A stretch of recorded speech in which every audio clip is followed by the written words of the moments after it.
This is ipkick with the Digital Economy Act in 3 minutes. The UK's Digital Economy Act is best known for its controversial provisions targeting online copyright infringement in general and file sharing in particular.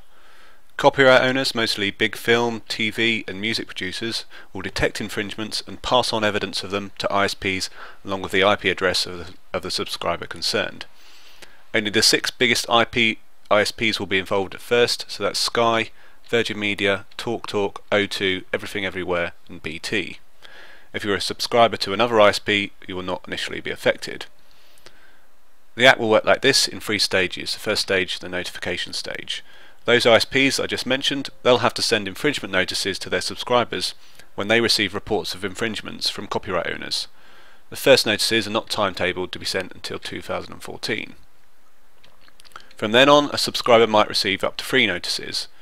The first notice will be sent in response to the first report from a copyright owner. The second notice will be sent in response to the first report received 1 month after the sending of the first notice. And the third notice will be sent in response to the first report received 1 month after the sending of the second notice. So it's not so much about how much someone infringes, but how often.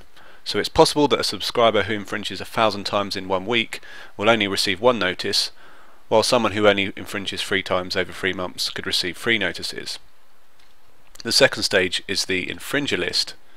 Once a subscriber receives 3 notices, they go on a naughty list. Copyright owners can then request a copy of that list so that they can get a better idea who is committing the most infringements. Generally, copyright owners can only identify an infringer by his IP address, and most users have dynamic IP addresses, meaning one IP address will be shared by many users over time. This list will help get around this by listing a subscriber by unique identifier. However, a court order will still be needed to obtain the subscriber's actual identity if the owner wants to go on and sue that subscriber for copyright infringement. The third stage is the punishment stage.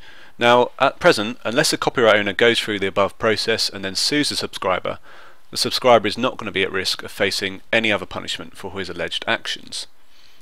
The Digital Economy Act does envisage serial offenders having to face what are called technical measures, such as bandwidth throttling or temporary account suspension, but these measures are not currently being planned for, and the earliest we're likely to see them is going to be 2015. If a subscriber receives a notice and thinks it's unjustified, he can appeal, only on certain grounds, and he'll have to pay a £20 fee, although if he's successful, that fee will be refunded. The cost of all this is largely to be borne by the copyright owners who take part in it. They'll have to pay between £17 and £45 per infringement they report, depending on the total number of reports they make in a year and which ISPs they report to. ISPs will have to pick up a quarter of the costs they themselves incur, with copyright owners picking up the rest of the tab. That's the Digital Economy Act in just about 3 minutes from me, Darren Mill at ipkick.